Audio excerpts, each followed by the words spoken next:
कब तक एक रेंज रोवर के सामने टिक पाएगा। अक्ष की गाड़ी धीरे धीरे निधि की टैक्सी के पास पहुंच गई। अक्ष गुस्से से उसे देख रहा था।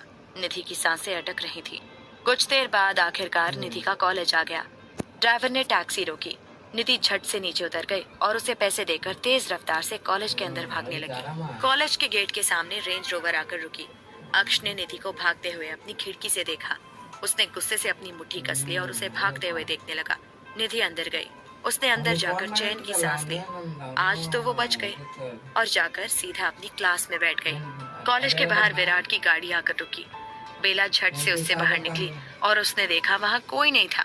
अक्ष की गाड़ी भी वहाँ नहीं थी। बेला बिना विराट को कुछ बोले सीधा अंदर घुस गई।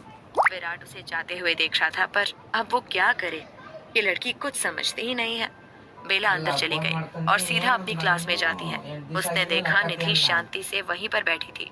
बेला ने चैन की सांस ली और निधि के पास जाकर बैठ गई। आज तो वो डर गई थी कि कहीं निधि को कुछ हो न जाए।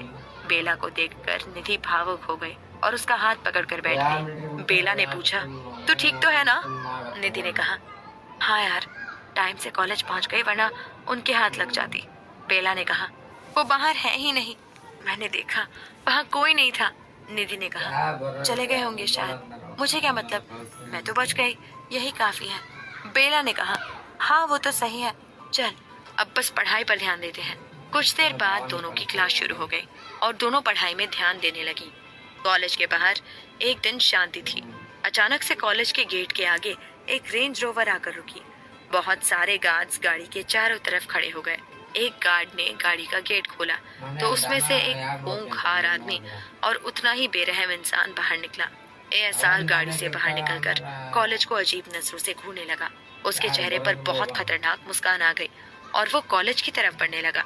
अक्ष एक शेर की तरह चल रहा था। उसने आज डार्क ब्लू कलर के कोट पैंट पहने हुए थे और काले जूते जो शाइन कर रहे थे। जेल से सेट उसके रेशमी बाल और उस खतरनाक चेहरे पर एक काला चश्मा और होठों पर कातिल मुस्कान लिए वो कॉलेज के अंदर चला गया।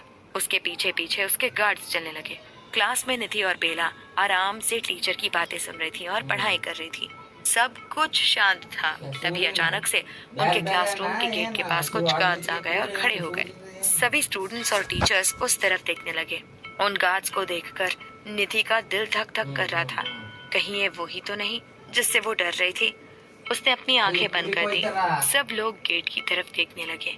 तभी एक बेहद हसीन और खतरनाक आदमी उस दरवाजे से अंदर आने लगा।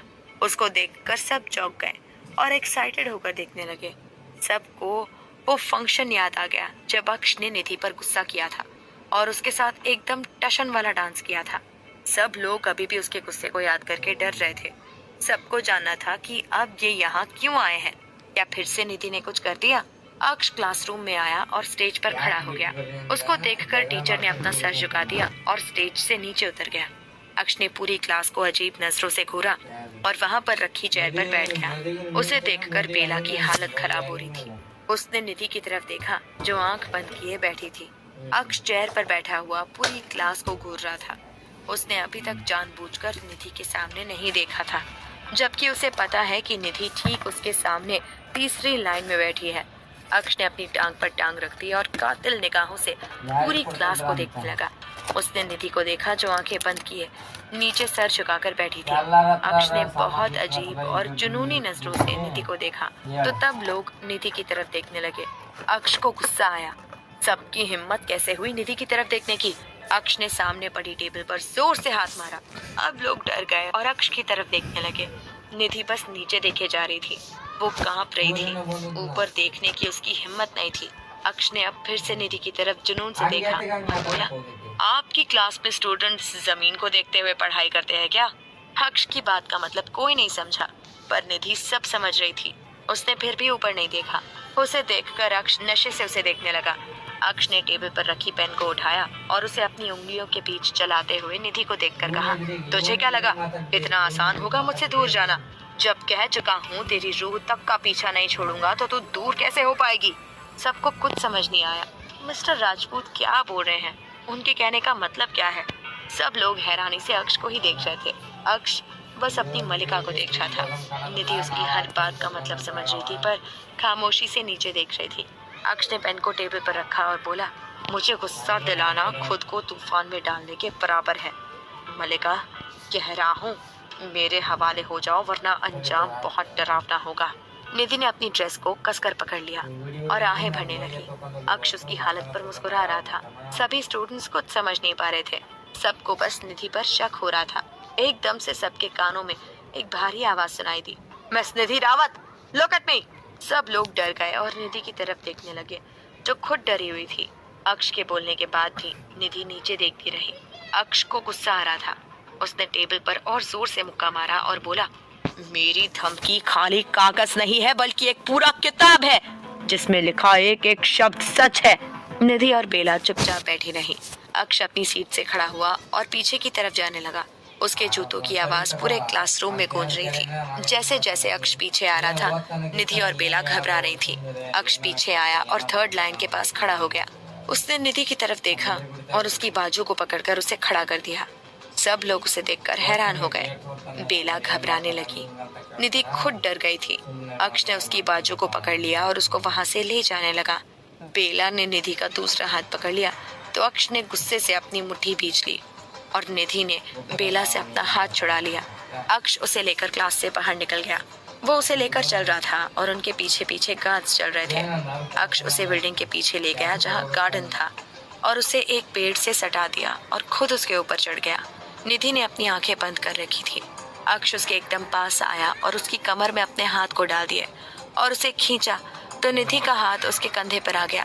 अक्ष ने अपने होठों से उसकी ठोड़ी को पकड़ा और उसके चेहरे को ऊपर उठाया।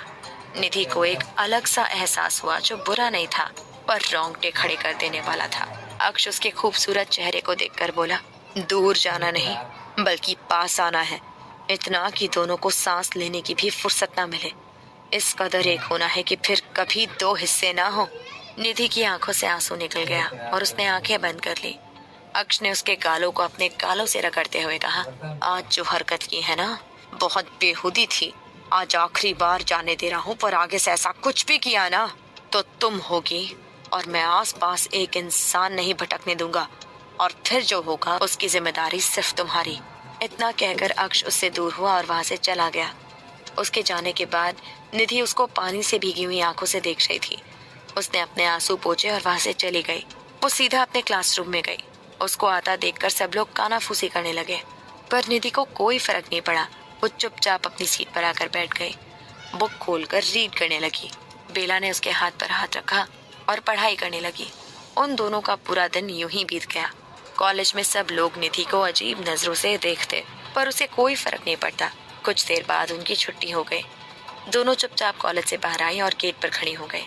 बेला ने कहा, वो देख सामने रेंज रोवर खड़ी है, तेरे इंतजार में। निधि ने कहा, कब की देख ली। बेला ने कहा, तो अब। निधि बोली, मैं टैक्सी से जाऊंगी। बेला ने कहा, पर वो गुस्सा करेंगे ना। निधि ने कहा, मुझे नहीं पता, मैं उनके साथ नहीं जा रही हूँ। दोनों आपस में बात कर रही थी कि तभी विराट की गाड़ी उनके पास आई। गाड़ी में से विराट बाहर आया और बेला को देखने लगा। बेला ने मुंह फेर लिया।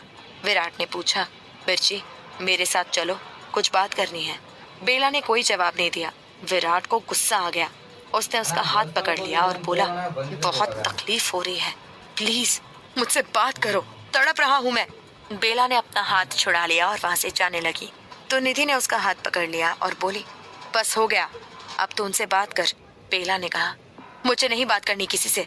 निधि ने कहा, ठीक है, मुझसे भी मत करना आज के बाद। बेला ने कहा, निधि। निधि बोली, प्लीज बेला, मेरे लिए, मेरी जान, मान जाना।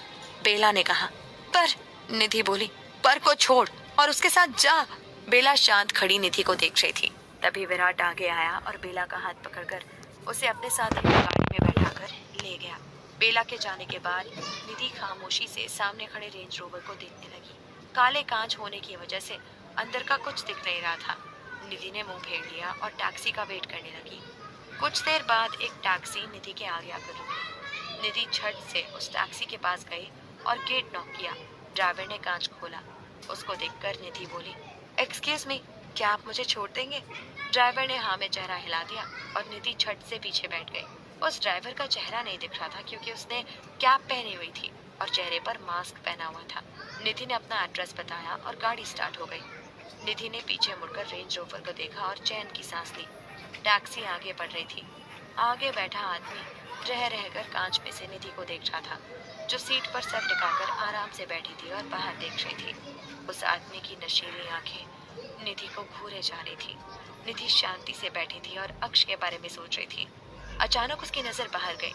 उसने देखा उसकी गाड़ी गलत रास्ते पर जा रही है और ये रास्ता जंगल की तरफ जा रहा था। निधि हैरान हो गई और थोड़ा आगे आकर बोली कि आप गलत रास्ते पर जा रहे हैं, ये रास्ता नहीं है। वो आदमी कुछ नहीं बोला और ऐसे ही गाड़ी चलाता रहा। निधि बोली, मैं आपसे बात कर रही हूँ। वो आदमी अभी भी कुछ नहीं बोला। निधि डरने लगी और बोली, ये क्या बदतमीजी है, मेरी बात का जवाब दो, ये कहाँ जा रहे हैं हम? वो आदमी बोला, हमारी मंजिल पर। निधि हैरान रह गई और उसकी तरफ देखने लगी। निधि ने कहा, कौन है आप और ये कैसी बातें कर रहे हैं? वो आदमी कुछ नहीं बोला और तेज रफ्तार से गाड़ी चलाने लगा। निधि पूरी तरह डर रही थी और उसे रोकने लगी। उसने कहा, स्टॉप, गाड़ी रोको, मुझे नहीं बैठना आपके साथ। उसने निधि की एक बात नहीं सुनी और गाड़ी चलाता रहा। निधि ने कांच में देखा तो वो आदमी उसे ही देख रहा था। उसकी आंखें अब निधि को जानी पहचानी लगने लगी थी। निधि डर के मारे पीछे हो गई। उसको देखकर उस आदमी के चेहरे पर मुस्कान आ गई और वो अपने जुनून से निधि को देख रहा था। निधि की सांसें तेज हो रही थी। उसने खुद को संभाला और कहा, कौन हो तुम? निधि घबरा कर बोली। उसकी बात सुनकर आदमी कातिल निगाहों से उसको देखने लगा।